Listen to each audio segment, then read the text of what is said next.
আসসালামু আলাইকুম প্রিয় শিক্ষার্থী। আজ আমি তোমাদের সামনে ষষ্ঠ শ্রেণীর বিজ্ঞান প্রযুক্তি বিষয়ে তীক্ষ্ণ অভিজ্ঞতা ৫ বন্ধুর সাথে পরিকল্পনা। এই অভিজ্ঞতার সেশন ৬ ভ্রমণ পরিকল্পনা বানাবে। প্রিয় শিক্ষার্থী, এই সেশন ৬ এর পূর্বে তোমরা ধাপে ধাপে বিভিন্ন অ্যালবিডো ও প্রবাহ চিত্র তৈরি করো। সেখানে তোমরা ৩টি ধাঁধা পেয়েছো। বন্ধুর সাথে নেবার সবার প্রথম কাজ। প্রথম বাহন বন্ধ আমার, ভিন্ন বাহনের উপায় যাবার। ভ্রমণ আমি তখনই করব যখন ৫টি ব্যাগ সঙ্গে।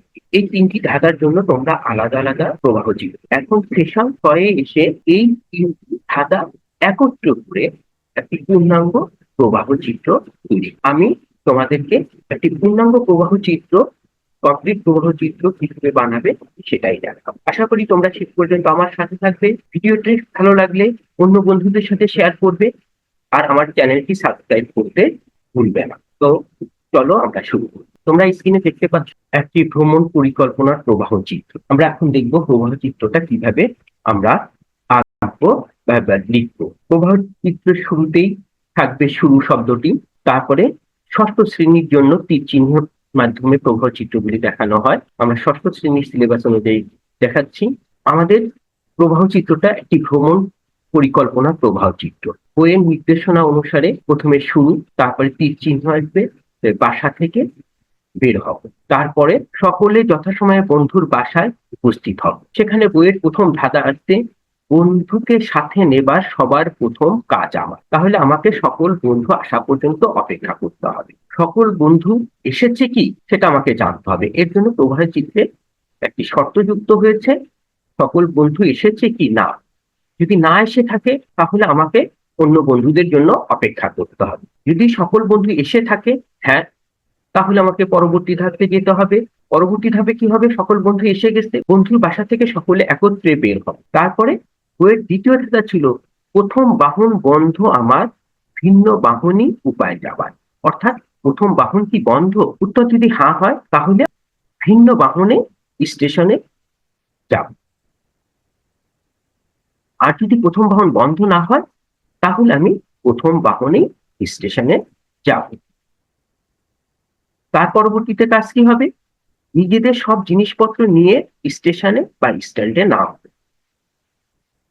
আমি প্রথম বাহন বা ভিন্ন বাহন যেটাতেই স্টেশনে আসি না কেন, আমার সমস্ত জিনিসপত্র নিয়ে আমরা নামবো। সব ব্যাগ ট্রেনে বাসে উঠাও। এরপরে আমাদের আরেকটি শেষ ধাঁধা ছিল ভ্রমণ আমি তখনই করব যখন ৫টি ব্যাগ সঙ্গে নিব।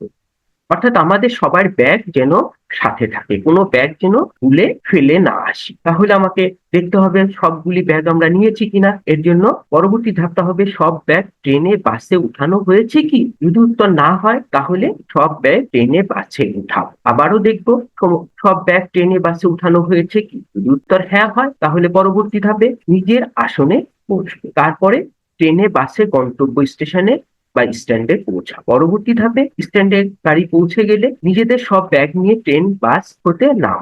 অতঃপর আমরা কি করব? ট্রেন স্টেশন বা বাস স্ট্যান্ড থেকে আমার বাসায় বা যেখানে আমি গন্তব্যে পৌঁছানোর জন্য যে পরিবহন আছে, সিএনজি, অটোরিকশা বা রিকশা, সেটা নিব। অতঃপর আমার গন্তব্য স্থলে, সেটা আমার বাসা হোক হোটেল হোক, সেখানে পৌঁছবো এবং সিএনজি অটোরিকশা হতে নেমে বাসা বা হোটেলে প্রবেশ। এভাবেই আমাদের প্রবাহ চিত্র সম্পন্ন হবে। এবার তোমরা একত্রে সম্পূর্ণ প্রবাহ চিত্রটা দেখতে পাচ্ছ। প্রয়োজনে তোমরা স্ক্রিনশট নিবে, তারপরে স্ক্রিনটা একটু বড় করে ভালোভাবে দেখবে। এখানে সম্পূর্ণ প্রবাহ চিত্রটা একত্রে একটি স্ক্রিনে দেখানোর কারণে একটু ছোট করে দেখাতে হচ্ছে। আশা করি তোমরা সবাই বুঝতে পেরেছ। সবাই ভালো থাকবে, সুন্দর থাকবে। আমার ভিডিওটি অন্যদের সাথে শেয়ার করবে, চ্যানেলটি সাবস্ক্রাইব করবে। সবাইকে ধন্যবাদ। আল্লাহ হাফেজ। আসসালামু আলাইকুম।